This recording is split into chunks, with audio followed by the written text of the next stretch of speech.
Recording last one. Ready? Yeah. I've got a clue what I'm doing. Still forgettable.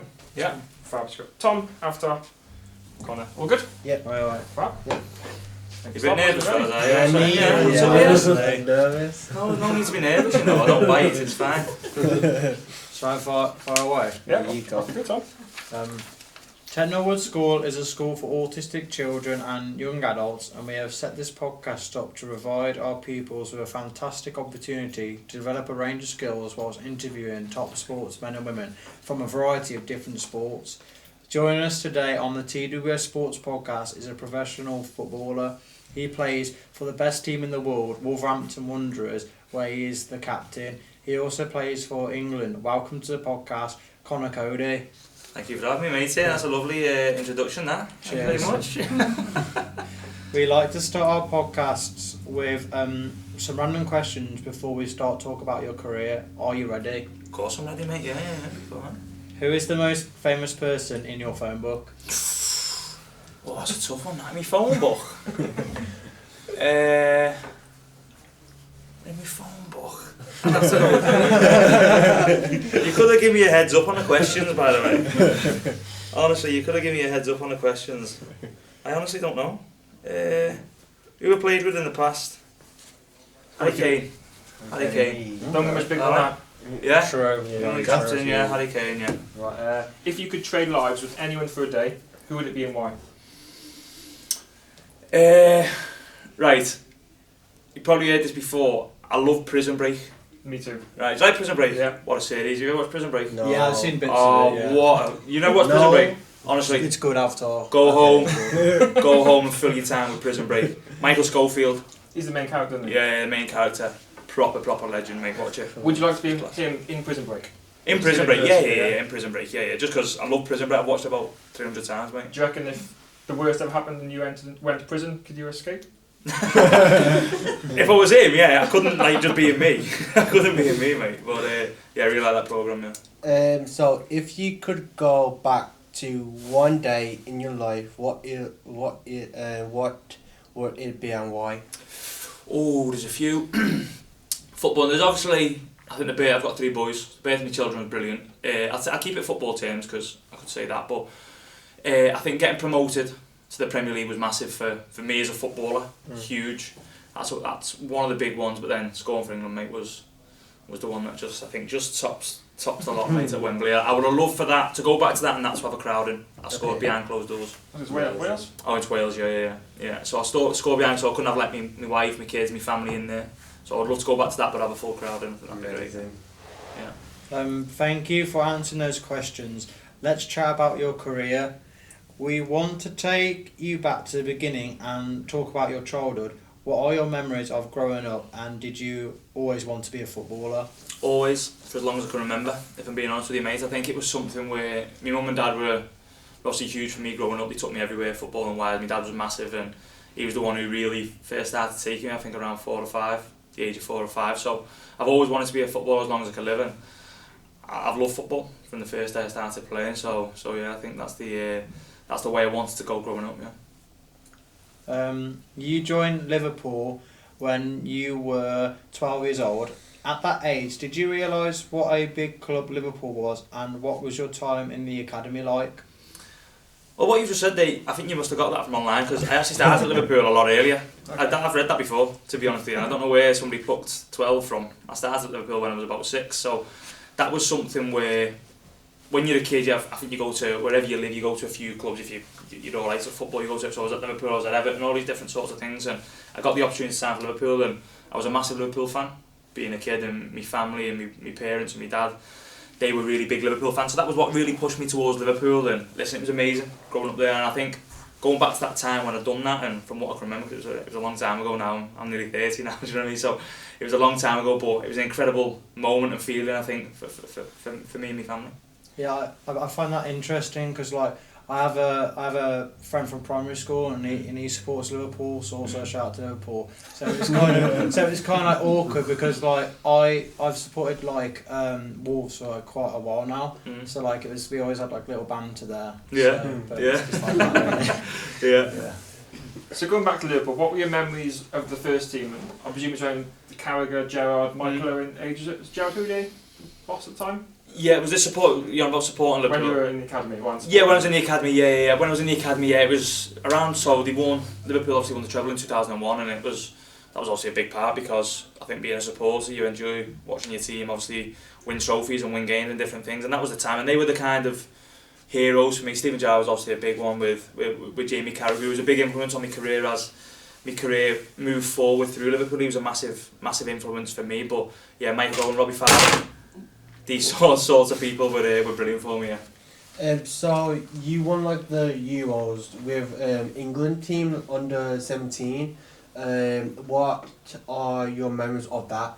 Oh, I've got amazing memories of that, mate. Honestly, amazing memories. That was the first proper time really that I think I understood competitive football. I think growing up for Liverpool, that you always want to be competitive, but they never really for anything up until you get up to around 16, 17, and I started getting picked for England, which was amazing. We went to the Euros in Liechtenstein. Actually, was a tiny little country, and the team we had was amazing, mate. There was all kinds of players: Ross Barkley, Andre Wisdom played, Nathaniel Chalobah, Jack Butland was in goal. These sorts of players, they were fantastic players who went on to have really, really good careers in the game. But the semi-final we played against Paul Pogba for France. That was a semi-final. We won 2-1. So he was in the France team. I think Zuma was in the France team, who's now at West Ham.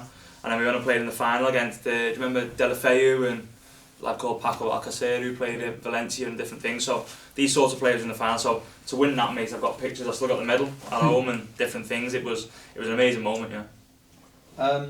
How did the end of your Liverpool career happen? Did you not impress enough with your 3-minute appearance against Fulham? It's hard to impress in 3 minutes, mate, isn't it? It's hard to impress. No, I'll be honest with you, it ended because, for one, I was lucky enough to train under Brendan Rodgers in the first team, so I was training with the first team, and it was amazing for me. So I was training and then playing for reserves at the same time, and it kind of got to the point where I went on loan for a season to Sheffield United, and that was amazing for me. A fantastic club filled with brilliant people, and when I came back I didn't want to go back to playing 23s, so it was kind of my own choice because I was realistic in terms of being a footballer and how hard it was going to be to play continuously for Liverpool. So I had a conversation with Brendan Rodgers at the time, who by the way was absolutely amazing with me. Do you know what I mean? He was really honest and said it's going to be hard obviously to play with Liverpool, but we'll help you find another club and a new club, and we'll pick the right one for you, and he did. I ended up going to Huddersfield. So it was me being realistic. Loads of people say to me, oh, was it hard to leave Liverpool? It wasn't hard at all, because I just wanted to play football. I had a season of playing 50 odd games for Sheffield United in front of 20,000 people. We got to an FA Cup semi-final at Wembley, and it was the best thing that would ever happen to me, and Liverpool were brilliant, and it wasn't hard at all to leave. It was something that I really wanted to do. You joined Sheffield United on loan in 2013. Do you enjoy your time there? Loved it, mate. Loved it more than anything, because it was my first real opportunity of playing proper football. It was my first real opportunity of playing in front of crowds, playing for a team who were fighting for things every single week, and we were in League One. It was a tough league, it was a tough season, but the season that I had, like I said, I loved every minute. I played under Nigel Clough, who came in midway through the season, and I loved everything about working with him as well. He was fantastic for me, and like I said, we managed to go on a good run. We got to an FA Cup semi-final where we played at Wembley, and that day, mate, was incredible. There was little story. We went into, we was also a League One team playing against Hull City, who were in the Premier League at the time, and we went into half time 2-1 up, and we all just started laughing in the dressing room, honestly, because it was kind of like Sheffield United are close to getting to an FA Cup final. It was never known of a League One team in an FA Cup final, and it was an amazing day, I think, for the supporters and the team. But the memories I've got from that are absolutely amazing, mate. I loved it. Yeah. Did you used to play centre midfield? How come you don't play that anymore? Can you not tell that I would play that? I used to play centre midfield.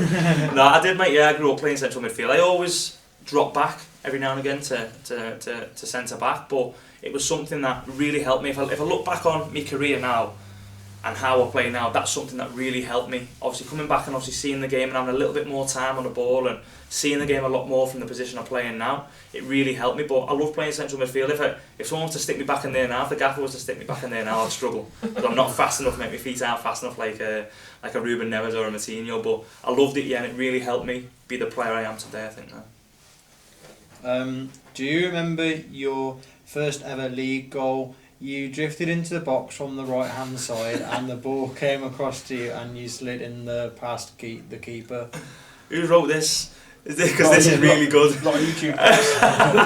Yeah, I do remember my first goal, and it was something where I've only really started going up for set pieces this season, really, under the gaffer, and I've scored a couple this season. But I remember it was a little diving head at the back post. It was a great feeling, mate, at the South Bank, and it was something that I'll remember forever. Yeah, because it was my first goal at mine. So you returned to Liverpool. What happened then? Your return after playing for Sheffield United. Like I said before, mate, it was something where I loved my time at Sheffield United. I actually really wanted to stay there, if I'm being honest with you. When I went back to Liverpool, I wanted to go back to Sheffield United because I loved it that much. I loved the people there. Supporters were fantastic. It was filled with really, really good people. But when we went back, I was realistic in terms of my chances of actually playing for Liverpool, and I didn't want to go back to playing reserve team football, 23s football. So I had a conversation with Brendan Rodgers, who was fantastic, and he was very honest with me, very realistic, and basically said, us as a club we'll find you the right club. And I had a couple of clubs at the time which I could have gone to, but going to Huddersfield was a real good thing for me, and something that I really appreciate from Liverpool as well, because they were massive in terms of sending me there as well. So that was the conversation, really. It was nothing spectacular or clever about it. He was just really honest with me. Number 10, yeah? Yeah.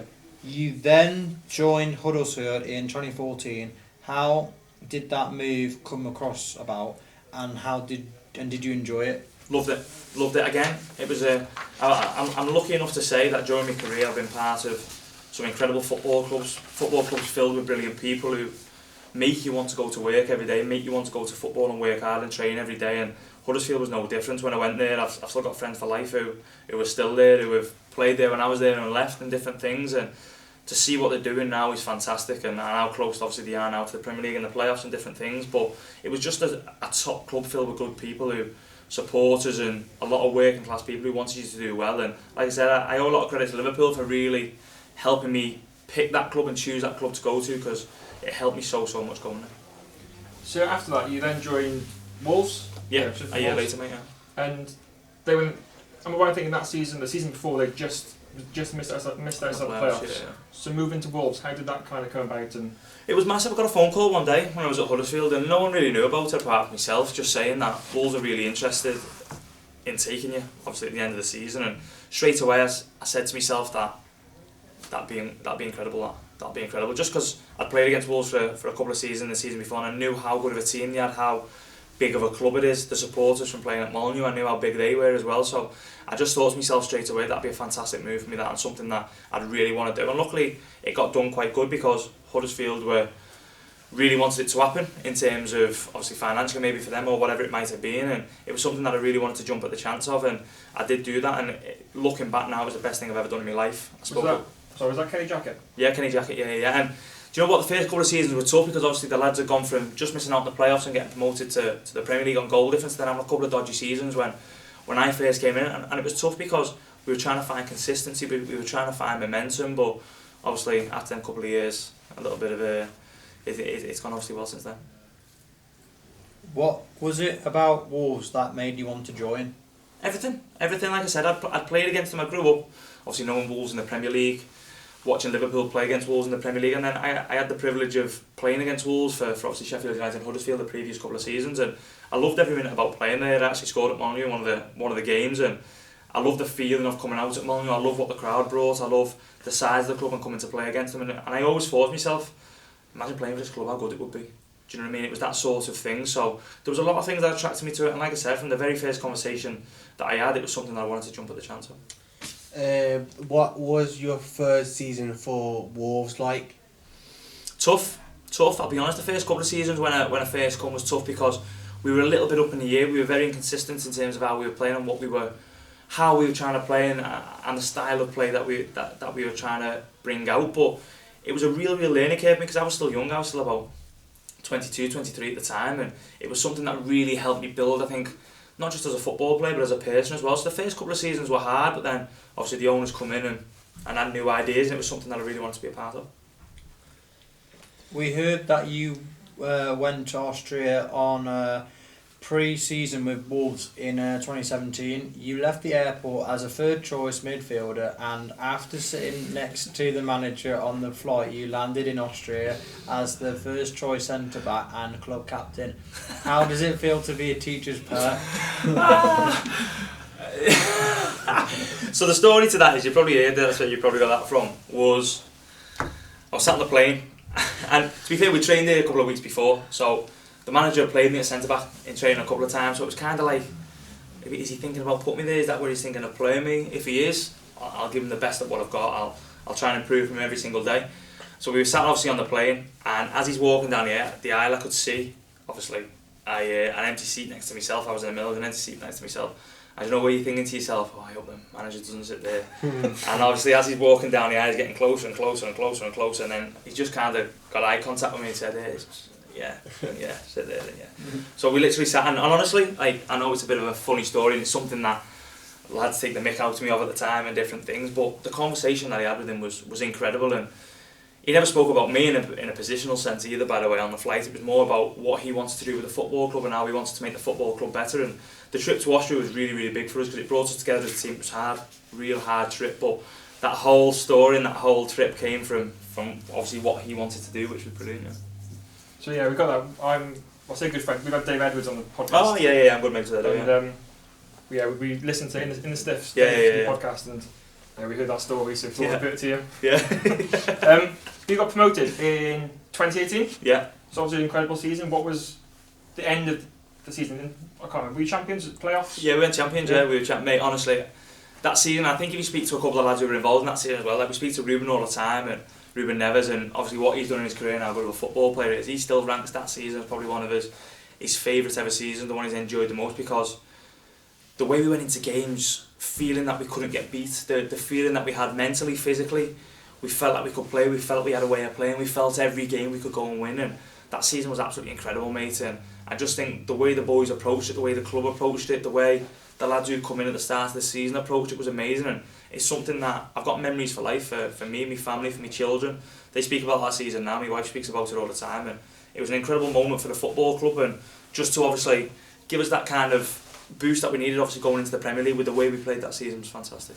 And it might sound like a stupid question. I'm a Cardiff City fan, so I've seen a lot of championships and then get promoted. Is the championship harder than the Premier League in a way? Physically, because it's so demanding in terms of, you know what the rewards are at the end of the season. There's a lot of pressure.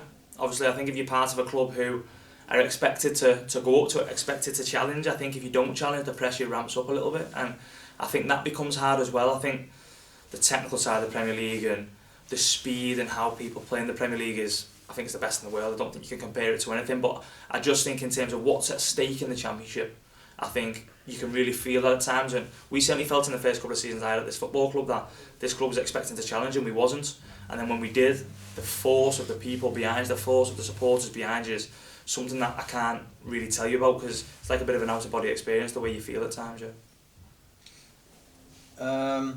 You had a great first season with Wolves in the Premier League. What would you put that success down to? I think the mentality. I think the mentality of the football club, the mentality of the manager at the time, the mentality of the players, in how we approached that. We said to ourselves when we got promoted, that we didn't want to just come up and be another number. We didn't want to just come up and say we've been promoted and say, we're in the Premier League. We didn't want to do that. We said to ourselves, we want to go and hit it as hard as you can to improve, to really show that Wolves belong in the Premier League. And we said that from the day we got promoted to obviously now. We keep on saying that to ourselves now, and I think that was the big part of it. The mentality of the club was second to none. It was incredible. I think the way we approached it and the way we went about it, we never changed. I think if you watch the Championship season, we never ever changed the way we played, what we'd done. We got better and better and better at what we wanted to do, and I think you still see that to this day now. The mentality of the football club is exactly the same. The following season you had a great spell in Europe with Wolves. How special was it to play in Europe with Wolves and do really well in the competition? For me, that was the best season we've had since I've been here, just because of that European adventure that we had. It's hard to put into words, because the club had waited so long, I think, to get themselves into that position, for us to get ourselves in that position, and I don't think we actually believed we'd done it up until a few weeks after, obviously we finished 7th the previous season. I don't think we'd actually realised what we'd done, and it was an incredible moment to see Wolves supporters travelling all over Europe, all over the world to watch us play football, to experience other places, to experience other countries, other food, other atmospheres, other stadiums was absolutely incredible. Honestly, it was the best season I think we've had in a long time at this football club, just because of the way the boys approached it and the way they went about it. And yeah, it was an amazing season full of incredible memories, mate.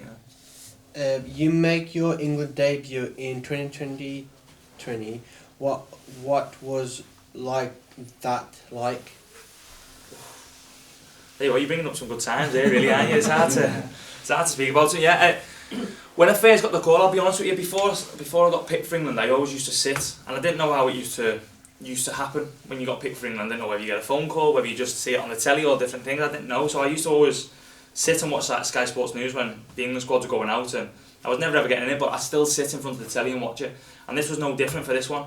And I actually got called up a bit later because someone dropped out at the time on me first call up, and the feeling gives you goosebumps, mate. I was actually out on the front with my children, and I got a phone call off Gareth Southgate at the time, and it was a bit surreal. I mentioned before about an out-of-body experience. That's what that was, because I actually stood there on the phone talking about meeting up with England the following week was something of dreams, something I've thought about a million times over in my head, and to actually finally get that phone call was incredible, mate. Every time I get picked for England, every time I put on an England shirt, an England training kit, whatever that may be, it's the proudest moment in my life, mate. So yeah, it was an incredible moment, yeah. So what's it like meeting up with England? Because you hear retired players now, like Gerrard, Carragher, Lampard, they say there was quite a rivalry when England met up. It doesn't seem like that anymore.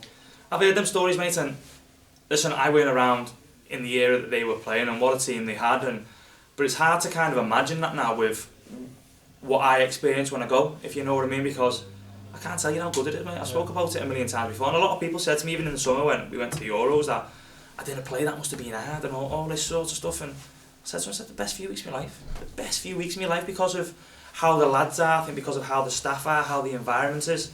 No one wants to be in the room, everybody's always out, whether you're playing table tennis, whether you're playing basketball, whether you're playing golf, whether you're having a coffee, no one's ever in the room. It's mad, the feeling you go is like being in a club environment when you go, and I really, really mean that. So I hear them stories as well. I listen to a lot of old players speaking about being with the national team and different things, and I find it hard to obviously think about what it was like then, because I experience what it's like now, and the feeling of it, mate, it's unbelievable. Yeah, it's unbelievable. What is the step up like from club to country in terms of level and ability?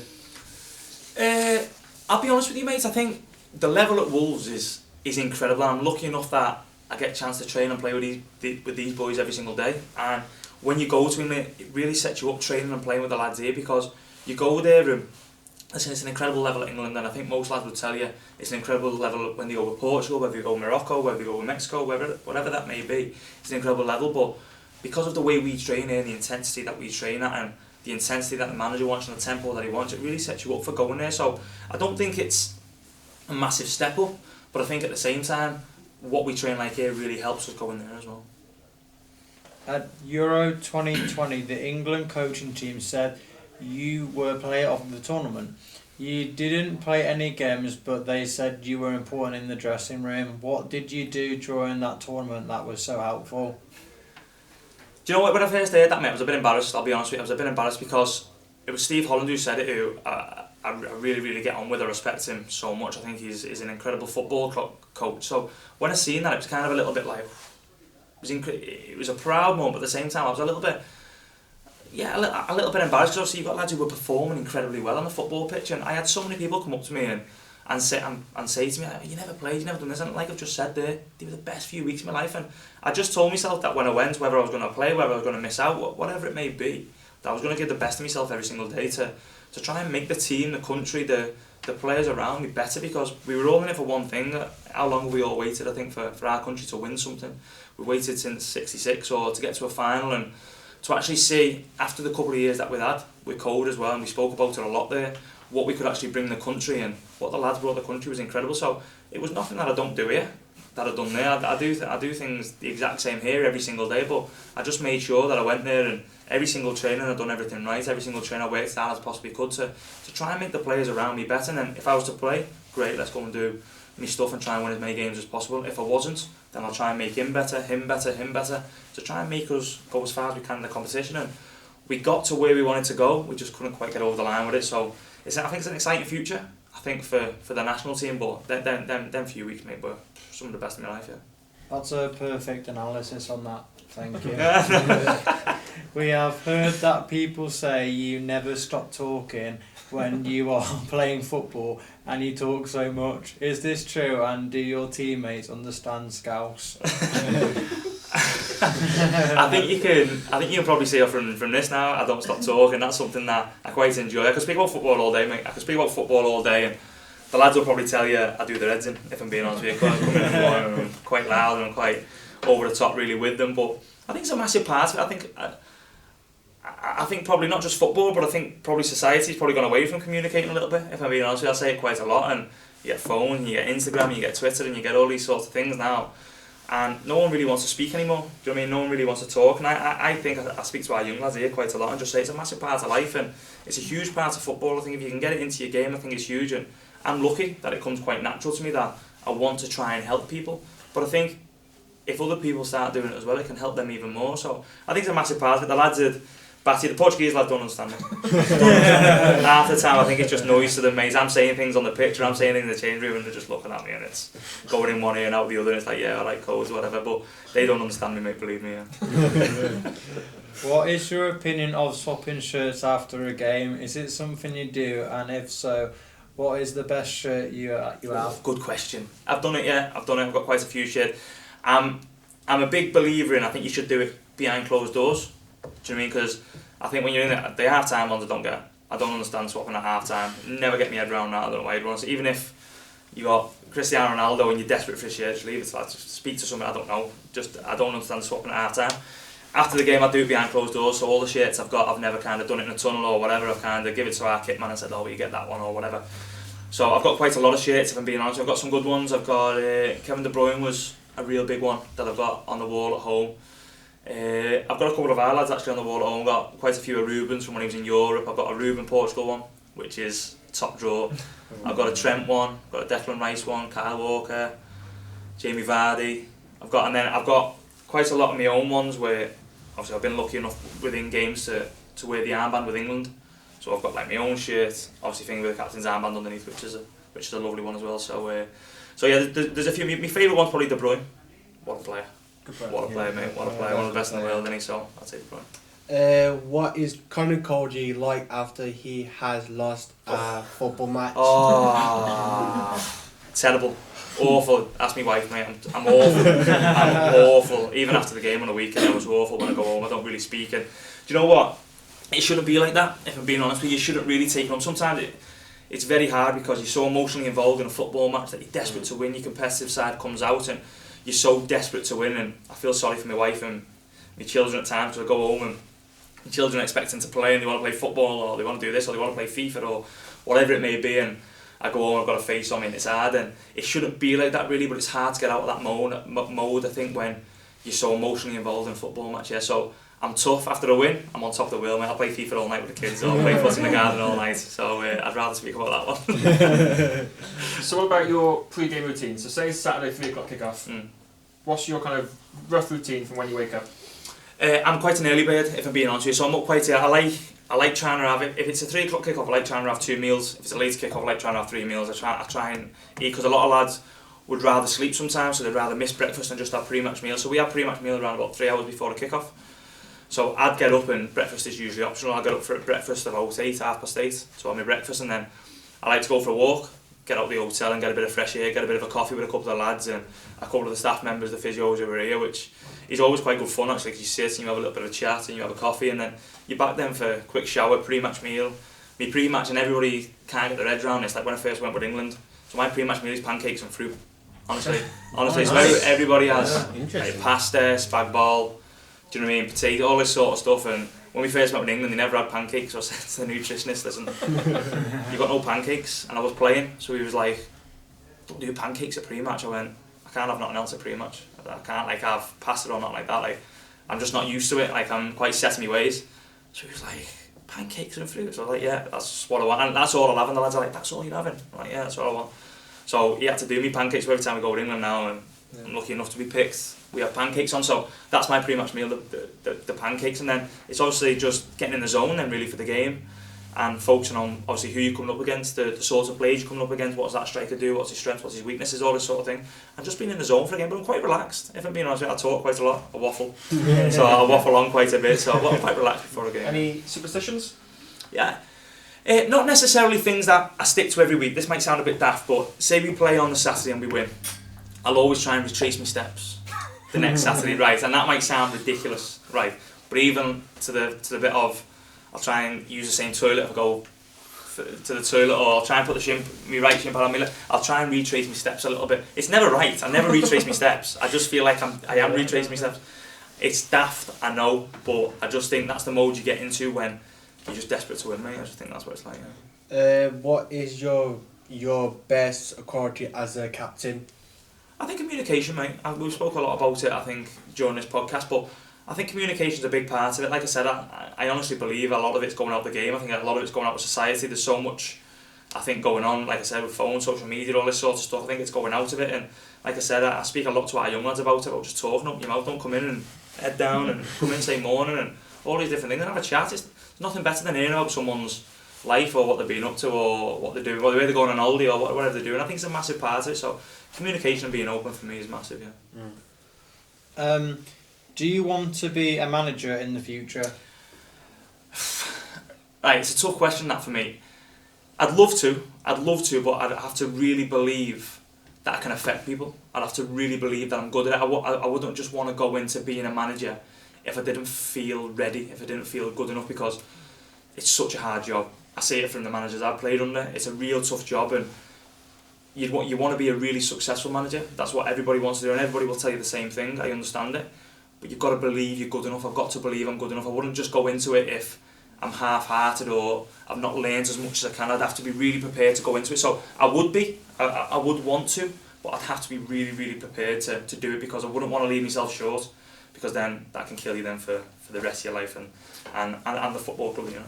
You doing your badges, or is that something you're... Yeah, I'm in the middle of doing my B at the minute, so I'll get them. I want to do them, and I want to learn more about it. If you were to say to me now, right, would you go and be a manager tomorrow, I'd say no, because I'm nowhere near ready for something like that. So, and I've got a lot of learning to do, because I really believe it's totally different to being a player. It's totally different. I think a lot of people think, if you play in the Premier League or you played football, you could necessarily go straight into being a manager. I think there's so much more to it than being a football player.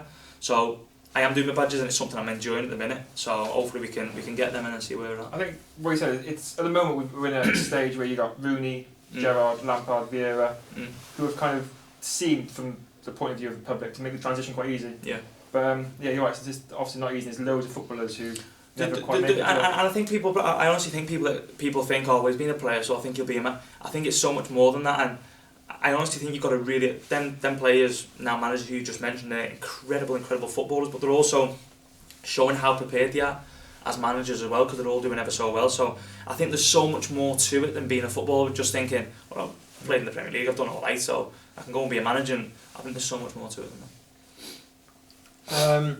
Jamie Carragher likes to wind you up on TV. Would you ever like to be a pundit on TV and get your own back on Jamie? It's not just on TV. I get messages on my phone all kinds about something I've done wrong in a game or whatever it may be. It's not just on TV. He's a real good friend of mine. I'll be honest, I'm really close to him, and he's a fantastic person and a brilliant character, and I'm really open to that. I really enjoy doing that, if I'm being honest with you. I've dipped my toes in a little bit, doing a few little things here and there whenever I've been asked, because I'm really privileged to be asked, I think, first and foremost, but secondly, I really enjoy it. Like, we spoke here now for however long about football, and I could do that all day long, because that's the one thing in my life that I love doing. So if anybody asks me to speak about football, I'll do it all day long. So I am really open to that idea, because I really enjoy it, and I see the work he's doing as well, which he's doing a fantastic job. But I am really open to that idea. Yeah. Because you did Monday Night Football once. Yeah, I've done it with him. Yeah, I've done it with him, and mate, honestly, I loved it. You sit there, you analyse games, you speak about football, you talk about the weaknesses, the positives, the negatives, whatever it may be. You speak about it, and then you speak about it on air, and it's a fantastic, and that was a brilliant experience for me. So it was something I really enjoyed, and as I mentioned, that's something I'm really open to. But again, it's making sure that you're prepared for whatever you're going into. And what about as a player individually and as a dressing room? If you're watching matches a day, BT Sport, Sky Sports, and somebody's slamming you. Conor Coady had a terrible performance. Did this wrong, this wrong, this wrong. Do you listen to that? Does it affect you? Yeah, of course, because like I said, I'm so invested. I think I'm bad for it really. I read the news and I read Sky Sports news and it'll be the first thing I do when I wake up, to be honest with you. And it's something that you probably shouldn't do as a footballer, because you're always open to criticism as well. You are from the positive feedback as well. So, but it's something that I'm saying. I think most footballers see it as well, because football's such a big sport now. Everything is everywhere. So when somebody's speaking about your football club, you kind of latch onto it straight away. And then if someone's speaking about one of your teammates or yourself, you latch onto it even more. So it's something that I do. It's something that you don't want to think about the weaknesses that you have or the poor performance that you have, but sometimes you've got to learn from them. You've got to be man enough and strong enough to learn from them, because we're part of a game that's probably the biggest sport in the world, and we understand that millions and millions of people watch it, and that you're there to play under pressure to make your football club better. So I think it's important that you learn from it. So whenever that does come, it's seeing it, learning from it. Does it go too far though? So I'm thinking of Harry Maguire at the moment. He gets slammed. Yeah. And I don't get it, mate. I don't get it. I'll be honest with you. And like I said, I think being a footballer, I think you open yourself up to these things, and you open yourselves up to criticism. But some of the things I read about Big H at the minute, I just think absolute madness. And I understand as well that he's also at Manchester United. He's the captain of Manchester United, one of the biggest roles you can probably have in the world at that football club. And he's a fantastic person, and I think he's a fantastic footballer as well. So to see the kind of stick that he gets, I don't get it. I'll be honest with you, I really don't get it. We heard that you once sang the Fresh Prince of Bel-Air. No. Go on, yeah, go on. Can you sing for us now? I can't sing that. You've not prepared me for this. You've not prepared me for it. Do you know it? I know the start, like, now this is a story all about how my life got flipped and upside down, and I'd like to take a minute, just sit right there. I'll tell you how I came to be in a town called that one. Yeah. So that was my initiation song, yeah. So when I first come, you'll see most clubs you go to, you have to do an initiation song, and I'm rubbish with music and different things. And they said, and I used to watch Fresh Prince of Bel-Air all the time, so I knew that, you kind of catchy. So I sang that one in my initiation song, yeah. So I've said it a few times, and then you go on radio and different things, and they ask you to sing it, and it just puts you on the spot, like you just kind of done there with me. At least you joined in. I like it. I'll take it. We have a quick game we would like to play with you before we finish, if that is okay. We typed does Conor Coady into Google, and this is the questions Google came up with. Go on then, yeah. Okay, so the first one is, does Conor Coady speak Portuguese? Bits, not. It should be more. I think back and I think I'm quite lazy, so little bits and half of my swear words, if I'm being honest with you, so I probably can't say I'm on it. But little bits, so there's little bits in training that the gaffer will say. So the gaffer speaks a lot in Portuguese, we've got a lot of Portuguese players. So, so he says espera, which means wait. He says mais uma, which means one more. So say we're doing set pieces, he'll go mais uma. So I understand vera, I think it's turn. So there's words that the lads will say in training, and I kind of understand. I'll never say them because they just take the mick out of me. Scouts Portuguese, fellas, you know what I mean? So they kind of take the mick. But the odd word, yeah, but it should be more. As a club, obviously Wolves is very dominant with Portuguese and British players. Does that help having a group of players from the same sort of country? Oh, I love it, mate. I love it. I think it's more importantly. I think we should highlight the fact that how adaptable the players are who come over here. I mean, we talk about, I mentioned him quite a lot, but I speak about Ruben quite a lot, who come over, I think, at the age of, whatever it was, 20, something like that, whatever age it was, and he came over with his young family and kind of just settled in straight away. And I don't think people understand how hard that is sometimes. I think for young players coming over to a different country, to actually settle in so fast, and I love every part of it, because then the boys who come in want to make the club better, they want to make themselves better, and it's an incredible environment, you know. Does Conor Coady live in Wolverhampton? So I do, yeah, I do. My wife and kids still live back home, because just to be around family, because it's actually not too far. I think people think it's absolutely miles away, it's actually not too far. So I live here, and I go home whenever I can and different things, but my wife and children still live back home, just to be around family and have the kids around family and different things, so yeah. Does Conor Coady qualify to play for Ireland? It's an Irish name, isn't it? I got asked actually when I was younger, and I think we actually looked into it a little bit, but no, I don't. I think it's like my great grandparents or whatever it may be. That sort of, it goes too far out, do you know what I mean? So I don't qualify to play for Ireland now, but the question did get asked a few years ago, yeah. And the fourth one on Google was one after. Do you Conor Coady eat junky food? Junk food? Yeah. I do, right. So people always say about like, oh, do you eat well? And we eat sensible. Do you mean sensible? Yeah. So when we're training and when we're working, do you know when I do eat junk food after the game? Because they always say like you burn that much energy and that much stuff in a game that after the game you need to refuel as quick as possible. And the kind of, well, you might have heard a story where you kind of have pizzas after the game. That's kind of quite common, really. Do you know what I mean? So I still try and eat as well as I can, but if I have a cheat day, my cheat day is after the game. Yeah. And what's your choice of cheat meal? Indian. I go chicken, like korma. I go korma. So a bit of naan bread, all that sort of stuff. I go Indian. You're not hot. Oh, I'm not a hot man. I'm not a hot man. Not a hot man. No. Tom. Wolves have finished top 10 a few times recently, but never quite made it into the top 6. What do Wolves need to do to make the top 6? Believe. I think that's a massive part of it, mate. Believe. Because I think you get to a point where, like you said, we've finished 7th a couple of seasons, we're now in 8th at the minute, and I think we've got to have that belief to really go and try and crack it, because I think we've had some fantastic opportunities this season that we haven't taken. And I think back to it now and just feel if we believed a little bit more and believed where we were and that we actually deserve to be in the position that we are, fighting for obviously what's ahead of us, I think that would have been better. I think belief is a massive part of it, mate, and I think it's something we need to start doing a lot more. What are you hoping for this World Cup? Can England win this year? A lot of people have asked me the question, and I've got to say yeah, because I really believe that as a country we can, because I feel like the players are incredible, I feel like the feeling within the environment's incredible, I feel like the manager's absolutely fantastic and his staff, so I've got to say yeah, and especially because of what we've done last year in the summer as well. But I just feel the feeling behind the national team at the minute is incredible, and I think that's something that can really push us from being part of teams who have done well in the past. That was a massive part of it, having a full force of not just a city but an actual country behind you pushing you can be absolutely incredible. So I really believe we can, I really do, and it's up to us to go and try and have a little go at it.